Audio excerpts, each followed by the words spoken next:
Вы бы смогли переехать на другой конец света ради будущего ребенка? Мы с женой жили в Чехии 3 года, но в 2025 году решили все изменить и улететь рожать в Аргентину.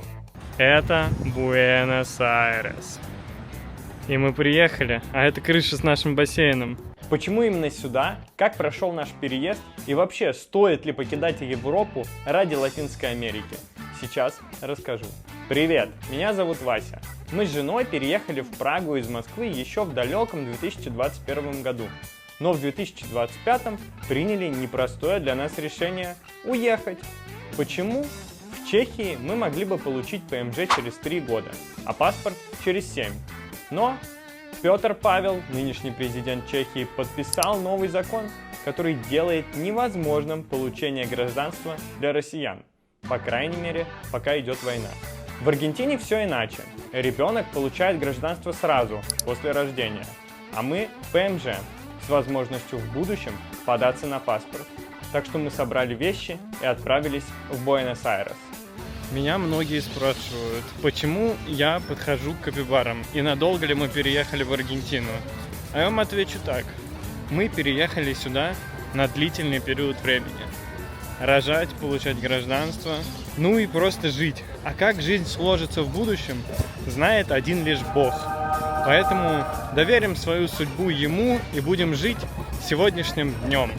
Мы приехали не просто родить ребенка и уехать, а всерьез рассматриваем Аргентину для жизни.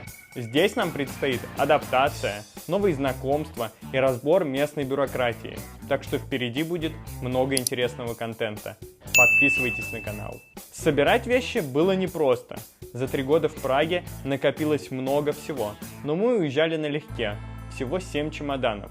С нами только самое важное. Мы выезжаем из Праги, оставляем квартиру.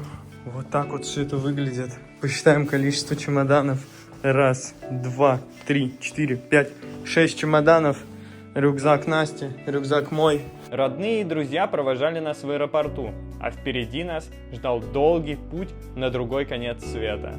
Сеструха провожает нас. Родители приехали нас провожать. Пока-пока, дом. Мы решили не мучиться и взяли себе бизнес-класс, а в аэропорту пошли в бизнес-зал. Это отличная возможность перекусить, отдохнуть и даже помыться, чтобы подготовиться к долгому перелету через океан в Латинскую Америку. Тут вот топовый буфетик есть. Всякие фруктики, салатики, водички куча, супчик.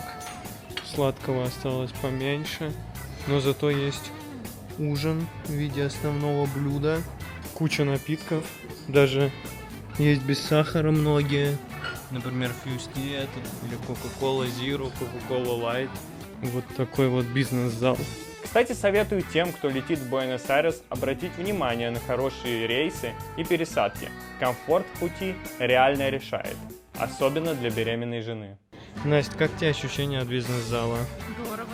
Подушка, плед, огромный монитор, вид из окна на людей, которые входят экономом.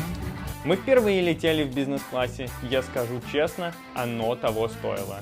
Долгий перелет, а это почти 14 часов из Мадрида в Буэнос-Айрес, проходит гораздо легче, когда у тебя удобное кресло, нормальная еда и есть возможность выспаться. Укрываешься одеялком, спишь. Супер. Мы уже на подлете. Выспались.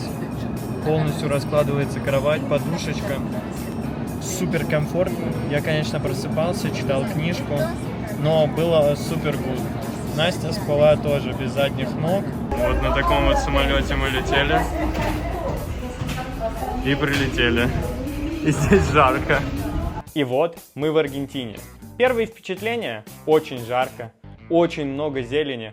Аэропорт – это хаос. Вообще весь город – это хаос.